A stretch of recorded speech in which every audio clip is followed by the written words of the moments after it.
CPIM Thrissur ജില്ലാ സമ്മേളനത്തിൽ ആഭ്യന്തര വകുപ്പിനും പോലീസിനും വിമർശനം. ആഭ്യന്തര വകുപ്പിനെ നിയന്ത്രിക്കാൻ പാർട്ടിക്ക് സാധിക്കുന്നില്ലെന്നും പ്രതിനിധികൾ കുറ്റപ്പെടുത്തി. വന്യജീവി മനുഷ്യ സംഘർഷത്തിൽ കേന്ദ്ര സർക്കാരിനെ മാത്രം കുറ്റം പറയുന്നതിൽ കാര്യമില്ല.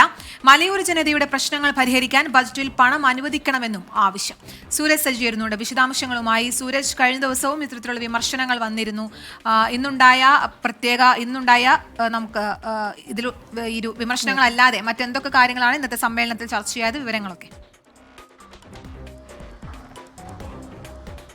കീർത്തന, രണ്ടാം ദിവസവും ഈ പൊതുചർച്ചയിൽ സർക്കാരിനെതിരെ അതിരൂക്ഷ വിമർശനമാണ് ഉയർന്നിരിക്കുന്നത്. പ്രത്യേകിച്ച് ആഭ്യന്തര വകുപ്പിനെതിരെ മുഖ്യമന്ത്രി പിണറായി വിജയൻ തന്നെ കൈകാര്യം ചെയ്യുന്ന ആഭ്യന്തര വകുപ്പിനെതിരെയാണ് ഇന്നും രൂക്ഷമായ വിമർശനം ഉയർന്നിരിക്കുന്നത്. ഇന്നലെ ഈ RSS നേതാക്കൾക്ക് സ്റ്റേഷനിലടക്കം പ്രത്യേക പരിഗണന നൽകുന്നുവെന്ന പൊതുചർച്ചയിൽ വിമർശനം ഉയർന്നതാണ്. പക്ഷേ ഇന്നും അത്തരത്തിലുള്ള വിമർശനങ്ങൾ തന്നെയാണ് വരുന്നത്. സർക്കാർ പോലീസിനെ കയറൂരി വിടുന്നു, ആഭ്യന്തര വകുപ്പിനെ നിയന്ത്രിക്കാൻ പാർട്ടിക്ക് സാധിക്കുന്നില്ല എന്ന വിമർശനമാണ് ഈ പൊതുസമ്മേളനത്തിൽ ഉയർന്നത്. അതോടൊപ്പം തന്നെ മനുഷ്യ വന്യജീവി സംഘർഷങ്ങളെ സംബന്ധിച്ചും വലിയ ചർച്ചകൾ ഇന്ന് പൊതുചർച്ചയുടെ ഭാഗമായി ഉയർന്നു. കേന്ദ്ര സർക്കാരിനെ മാത്രം ഈ വിഷയത്തിൽ കുറ്റം പറഞ്ഞിട്ട് കാര്യമില്ല എന്നുള്ളതാണ് പ്രതിനിധികൾ ചൂണ്ടിക്കാണിച്ചത്. മലയോര മേഖലയിലെ പ്രശ്നങ്ങൾ പരിഹരിക്കുന്നതിന് ബജറ്റിൽ പണം അനുവദിക്കണം. ജലജീവൻ പദ്ധതിക്കായി കേരളം മുഴുവൻ പൈപ്പിട്ടെങ്കിലും ഇതുവരെയും വെള്ളം എത്തിയിട്ടില്ല.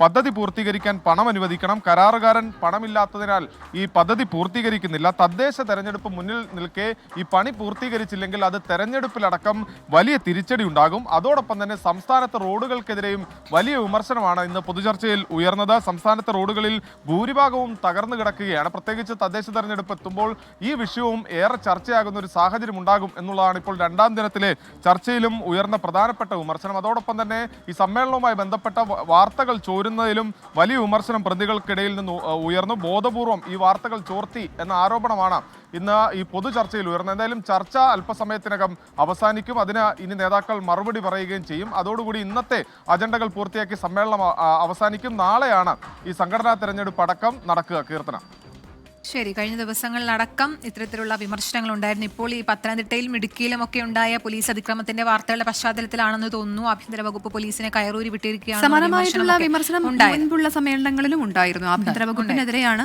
എനിക്ക് തോന്നുന്നു ഏറ്റവും കൂടുതൽ വിമർശനം ഉന്നയിക്കപ്പെട്ടിട്ടുള്ളത്. അതെ, കഴിഞ്ഞ സമ്മേളനത്തിൽ കേന്ദ്രത്തെ മാത്രം കുറ്റപ്പെടുത്തിയിട്ട് കാര്യമില്ല എന്നുള്ളൊരു ഗുരുതര വിമർശനം കൂടെ ഇന്നത്തെ സമ്മേളനത്തിൽ ഉണ്ടായിട്ടുണ്ട്. അതും ശ്രദ്ധേയമാണ്. ഈ മുഖ്യമന്ത്രിക്കെതിരെ സംസാരിക്കാൻ പാർട്ടിക്കകത്തുള്ളവർക്ക് പൊതുവെ പേടിയാണെന്നൊരു ടോക്ക് ഉണ്ടായിരുന്നു. പൊതുവേ ഉള്ളൊരു സംസാരമാണ്. പക്ഷെ അങ്ങനെ ഇരിക്കുമ്പോഴാണ് ഇതുപോലെ ആഭ്യന്തര വകുപ്പിനെതിരെ വലിയ രീതിയിൽ പാർട്ടി സമ്മേളനങ്ങളിൽ വിമർശനം ഉയരുന്നത്. മറുപടി പറയേണ്ടത് മുഖ്യമന്ത്രി തന്നെയാണെന്നാണ് എനിക്ക് തോന്നുന്നത്. അതെ, തീർച്ചയായിട്ടും. അത് ഒരു അർത്ഥത്തിൽ ചിന്തിച്ചാൽ ഇത്തരം വിമർശനങ്ങൾ ഉയർന്നു വരുന്നത് അത് പാർട്ടിക്ക് അകത്തു നിന്ന് വരുമ്പോൾ ഒരു സ്വയം വിമർശനം ഉണ്ടാകും. അതൊരു കറക്റ്റീവ് മെക്കാനിസമായിട്ട് വർക്ക് ചെയ്യട്ടെ. പ്രശ്നങ്ങൾ, പാകപ്പിഴകൾ, വീഴ്ചകളെല്ലാം തിരുത്തി മുന്നോട്ട് പോകാനിടയാകട്ടെ എന്നുള്ളതാണ് നമുക്കും പറയാനുള്ളത്. അതിനെ ഗൗരവമായി തന്നെ എടുക്കേണ്ട ഒരു വിഷയം കൂടിയാണ്.